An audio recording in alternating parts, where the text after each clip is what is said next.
How long have you been directing Lila's support? So we applied for self-directed support in late 2019 and went through the process during 2020 for assessment. And then obviously COVID slows a lot of things down. And so we started receiving her self-directed support payments in 2021, early 2021. And we went for option one. So we went for taking the money ourselves on a monthly basis, and spending it on what we spent it on. How does the SDS budget support Lila to access her community? Well, yes, she has a very active social life, a lot of clubs. So we use her self-directed support budget for a personal assistant. So it means that, and part of the reason we looked at it in the first place was that as Lila grows up, she's always going to need somebody to support her all the time. And I didn't want to leave it until she was a teenager and didn't want mum anymore, for that to then be something we needed to start looking at when it was an urgent requirement. I wanted her to ease into being used to somebody other than me and being there for things. So we used it for the personal assistant hours to pay them. And we've had personal assistants who take her to brownies every week. And she's now graduated up to guides. So she's one of the big girls. So she has an assistant who's a local, from a local family that we're friends with. And we now pay her through self-directed support to be Lila's assistant. She also takes her to dancing on a Saturday morning as well, and spends the hour with her there, so that it's not mum having to push Lila around for her dancing when nobody else's mum is there. Very similar to guides. Nobody else's mummy's there, so it didn't really seem appropriate that Lila's mum was all the time. Obviously, I step in whenever there's a reason for me to, or whenever our assistant can't do it. And then, so as well as the brownies and the guides, we also, during the summer holidays, when those aren't on, her assistant will come and spend a couple of hours with her, a couple of times a week playing or going out to local cafes and going out to the park. And we've had assistants before who have commented on the number of people that know Lila whenever they go out and about, as well. So it really is getting her out into the community and getting people seeing her, not just in school. How has life changed for Lila and your family since she started receiving self-directed support? Our family's life has changed because we've had to get used to other people coming into the house and other people spending time with her. That was a harder process for me than I thought it was going to be. Lila took to it with no problems at all, and has loved every one of the assistants that she's had in the last couple of years. It has been a learning process for me because she was only 10 and she's only just turned 11. So she's still little. So that's been a process for me to let go. So we started the process with wanting Lila to have more experiences without us, to get used to being a bit more independent. And that's definitely worked. It has also turned out that it was me that needed to get used to her being more independent, not necessarily her. So that was an interesting thing that we didn't really expect to happen. But definitely just finding that the pressure isn't on me to do everything all the time, to participate in everything, for school, and then everything socially, and then everything in our clubs. It's really nice for me to have to ask what happened at guides, to have to ask what happened at brownies, rather than me knowing every part of her life. And I think she really enjoys that as well. She really enjoys the independence and the going out without mum and dad, um, and going out with people kind of slightly younger than us, a lot younger than us, and having that independence. She's really enjoyed it. And like I said, it's a big learning process for us, to get used to her having a lot more independence as she gets older. If Lila didn't have her self-directed support budget, would it be more challenging for her to get out and about? It would have to be me all the time, and the consequences that that has on my mental health and my levels of patience and my energy is quite severe.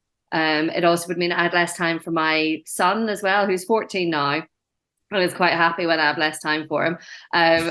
But if I'm not here a couple of nights of the week and a Saturday morning, and I'm always having to say, yeah, I'll do it when I get back. No, I can't do that now. I'm out with Lila or dance class. I think there's a sense for him of, well, mum's just always with Lila. Mm. So I think it's quite nice for him that sometimes that he sees Lila going out as well. So everybody's benefited from it.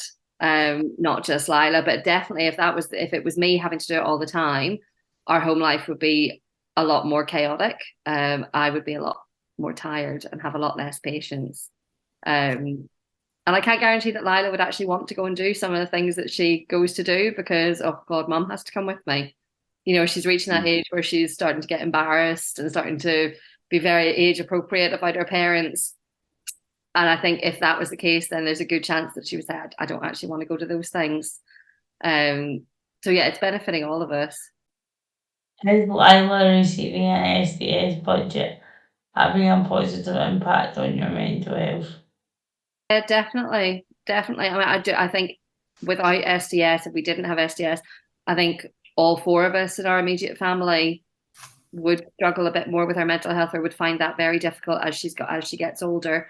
And I think if we'd waited till she was older to get SDS, we would have waited till we were all in a place where we were desperately, desperately needing it.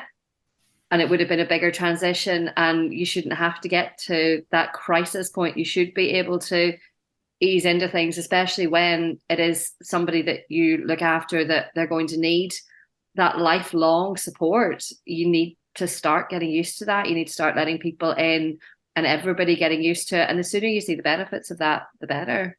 How important was it for you and for Lila to use her SDS budget to be involved in the community? That was really important to us. Partly because Lila goes to mainstream school and it's a local mainstream school, so kids in the community do know her.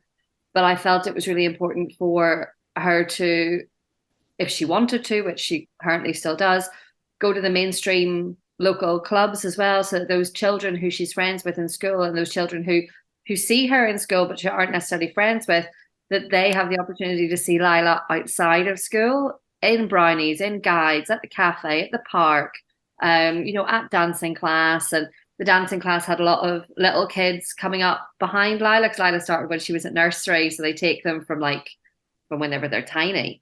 And those kids seeing Lila in their own community, in their own classes, I felt like that was really important. And if we hadn't had SDS, it wouldn't have been easy to find somebody to do those things with Lila unless it was me. And having a parent around changes the dynamic of how children interact with each other, and who comes and talks to her. So having SDS to allow her to go and participate in those things in the community, and for Lila as well to not have to go somewhere else to another community to do a class with lots of people she doesn't know because there's nobody in the local community to support her going to mainstream classes would have been really detrimental to her, I think. I do think as she gets older, she's just started a different dance class, which is specifically aimed at people with disabilities. And she doesn't need an assistant to be there. I can drop her off and come back and get her in 45 minutes. And she loves it and it's beneficial because she really enjoys it. And it's good for her to be in the company of other people with disabilities because she does go to a mainstream school. So it is important for her to have that community. But I think having the balance of equal, I would have hated for her to only be able to go to those clubs because she didn't need an assistant. And if we didn't have SDS, either we would have had to try and financially pay somebody ourselves and try and figure that all out for her to go to those mainstream clubs with an assistant, or she just wouldn't have gone. And she would have missed out on doing the normal things that other kids her age do. And other kids in the community and their parents would have missed out on getting to know Lila and seeing somebody who has disabilities, um, being in their classes and accepting it as just being normal and what happens. What is your experience of Lila attending a mainstream school, and how does this impact on how she interacts with her peers? Yes, definitely. Definitely. It can't not do. If you never see a type of person in your world, and in your world in particular, not in the world in general, then it's always seen as being different. It's always seen as being other. Um, so by having people going to your school who are different from you, um, in terms of disability, be that autism, be it physical disabilities, be it cerebral palsy, and that becoming more normal to you and being still different because there's only one of Lila in the school, but it's more the kids understanding of Lila and what she needs and where she'll be able to go. It increases in a way that it wouldn't in any other situation. If it was just somebody that they knew lived down the street that went to a different school than them, the kids in Lila's school know that, oh, Lila doesn't like that particular thing in the playground, so she doesn't play that game. And that's not a big deal. Lila doesn't, didn't used to like assembly, so she didn't go, but it wasn't a big deal. Now she likes assembly, so she comes in. So that understanding of making allowances for other people and making adjustments for other people, I think that carries through for the rest of your life. If you see that those adjustments being made for people when you're younger, it just becomes the norm. So when you go into higher education, into the workplace, you become a manager yourself, you look after people, making adjustments for other people who need adjustments so that they can participate. It's part of second nature. I think our generation and the generation before us can struggle a lot with making adjustments for people because, well, why should I? Or, well, that's not my problem. I think a lot of that has to do with because they didn't grow up with people with disabilities. So making adjustments for people feels unfair in a way that it isn't. And I think the generation after mine and generations before that and Lila's generation don't have that. They're growing up with adjustments being the norm. And that it really doesn't matter how something gets done. So long as it gets done, it really doesn't matter. I think that makes a big difference. I think you have to start really, really young to get to change in 20 years. Change doesn't happen quickly, especially, decades and hundreds of years of in-ground thinking about disabled people. That doesn't change quickly. And it's hard to get people to change once those ideas are already in their head. So if you can get them at primary school and Lila going to their classes and going to their mainstream school and just being in their environment, I think that has such a beneficial impact on people growing up as well, and what society will look like in 20 years' time and 30 years' time when the people who are in school with Lila now are managers, are managing services, those kids are already thinking about when they go on day trips, are thinking, well, their parents will come back to me and said, oh, so-and-so noticed that there were steps up to that building, so Lila wouldn't have been able to get into that building. And they talked about it and figured out, well, how would Lila get in here? So they're already thinking about it and having those conversations, which blows my mind because most adults don't. But the children do, because that's what they have more space to think about it, but they do. And I do think it's important because it isn't for everybody. And it's, as a parent, you have to do what's right for your child. Mainstream school is not right for every child. And every school, like the school could make every adjustment under the sun, and it wouldn't mean that the school was still right for that particular child. So I do think it's important, if you have a child where you think it could go either way, that you give it a chance, that you give it the opportunity, that you try, because I think it is important for those of us whose children and whose schools are willing to make it work for as long as they can, to do that, because I think it is so important in how we shape society going forward. It's not particularly easy, and there's some days are harder than others, but I think it's just something that's just so important. If it wasn't beneficial for Lila, I wouldn't be doing it, hands down. But while it is, it's really important that we do. How does the fundraising that Lila's dance class do help her and you as a family unit purchase equipment for her that wouldn't necessarily be funded through statutory means? So they've always fundraised. They do a Christmas fundraiser, and when they do their show, they do a fundraiser. And the first maybe year or two that we were at dancing, it was for different, they might do like breast cancer research or Marie Curie or whichever charity it was that was close to the organisers' hearts at that point. And then it was then that they came to us and they said, because Lila used to take time off on Saturdays sometimes to go and do different types of therapy. And they were interested in that. And the people who led the dance class followed us on Facebook and on Instagram and would read about the therapy. And obviously that's private therapy, so it costs a fair whack of money. And they had come to us and said, we would like to fundraise for Lila and do our for our dancing show and for our Christmas fundraiser, which is always good fun. They always do something really good fun with parents and grandparents, and they kind of put on a wee silly show and do a raffle and home baking, and it's very wholesome and it's very nice, and it's really nice and Christmassy and everybody enjoys it. And I think it was really nice for them as a group and all the kids to be fundraising for something tangible that they could see and someone that they knew. I think that became really quite important within that dance class, and within that community, because it is a small dance class on a Saturday or Wednesday. It's not a huge business. It's in the community centre, so it very much is that family, and then not taking themselves too seriously. The kids do exams, but it's really not the be all and end all if you don't want to do them. And that's why Lila fitted in so well with them. So for them to support her, it was very emotional for us. And it was very, very kind for us. And Lila gets very emotional whenever they do it as well. Then they have you go in one day and they hand you over a big check or a lot of money in an envelope, and they take your picture with all the kids. And Lila, every single time they've done it, always bursts into tears because the attention's all on her and it's all about her, and she's not that keen on that. But I think that for everybody in that class having that connection, it's meant that we could do private therapy, especially when she was a bit younger, which really benefited. And most recently, they fundraised.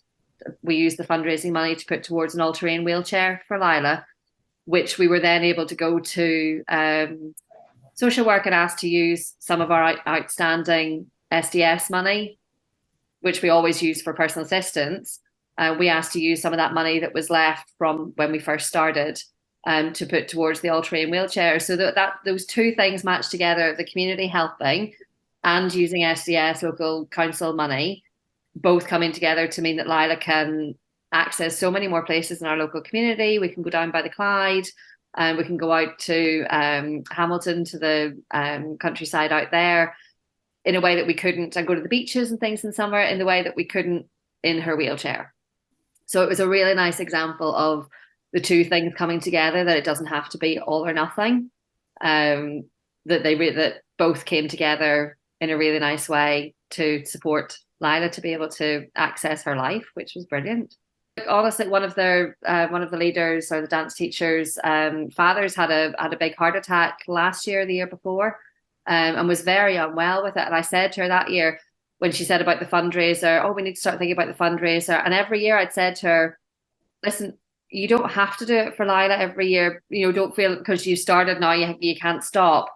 If you want to do it for chest, heart, and stroke for your dad, then do that. You know, we will not be offended. We will not be in any way upset about that at all. You know, please don't think you have to keep doing this. Because really what they've given Lila, just being part of the dance class, is always enough. Everything else is a huge added bonus, but I never wanted them to feel that they had to keep doing it if they didn't want to. So I always kind of gave them that out. Interview conducted by Michael Meehan, Associate of Wind Control Scotland, video editing and voiceover by Dr. Daniel Farrell, Project Coordinator, Wind Control Scotland.